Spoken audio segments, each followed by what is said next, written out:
And so there was this box, and I arrived, and they said, "That's you."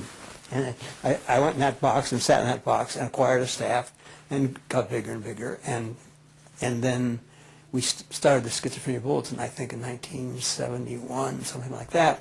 Was that box the, what did you say, Center for the Study? Center for the Studies of Schizophrenia. That was it. You went there and went right into that position. I was the chief. I was the boss. I was the first one. So, you know, I was the first chief, and I filled a box, and they had a salary line. And so I stayed there for the next 12 years until while I was in Italy studying the Italian law,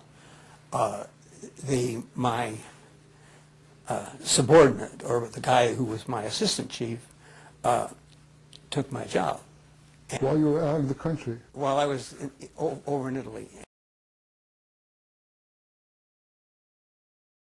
The guy who was then the head of the NIMH, of the NIMH is a guy named Herb Pardes, who is now the dean of the School of Medicine at Columbia, still alive and active.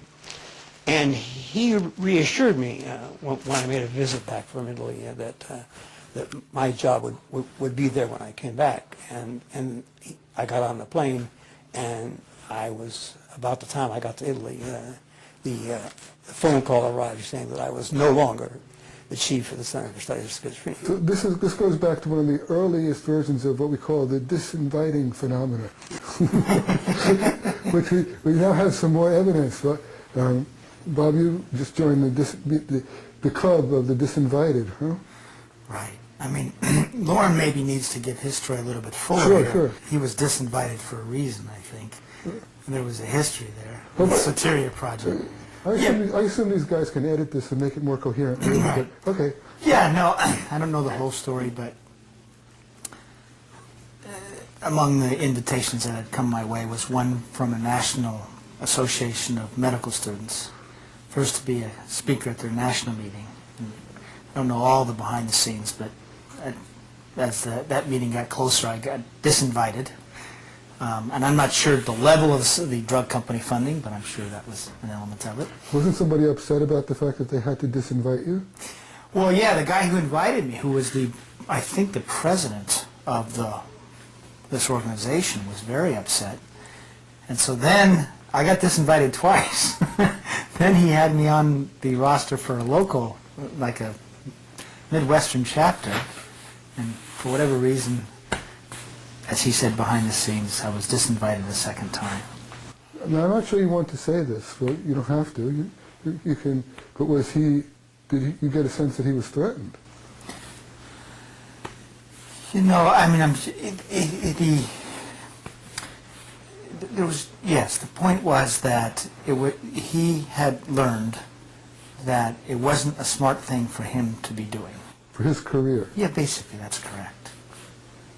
And that, you know, the influence, whether it be from the deans, etc., whoever, people, and you know, there's the interlocking between the drug money and the academic schools and the journals it's all pretty, there's a lot of interweaving there.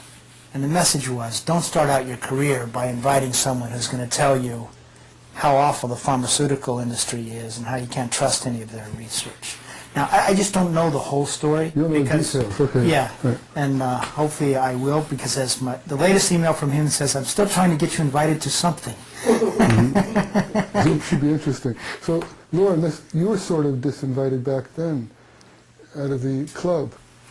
You know, I stopped keeping track of the number of disinvitations I got. Is there a competition about who gets the most disinvitations? Loren's so far in the lead here.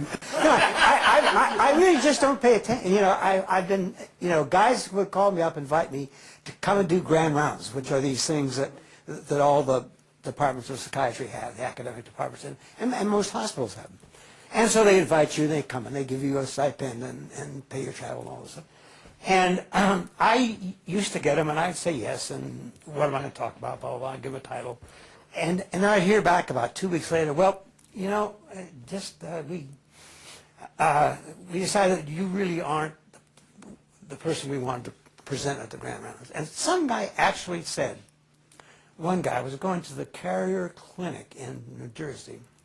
They said that they had heard from the drug house that supports this lecture series, that they would not support my coming to give a talk. And that was the clearest I ever heard it. Most of the time it was sort of mealy-mouthed stuff, you know. Now, the anti-major thing was just, it was just very clear that they and I were on sort of divergent paths. They were just headed strictly into the biological world, and if you looked at the research while I was there, it went from more or less balanced between psychosocial and biological to a tremendous burgeoning of biological research and really level psychosocial research.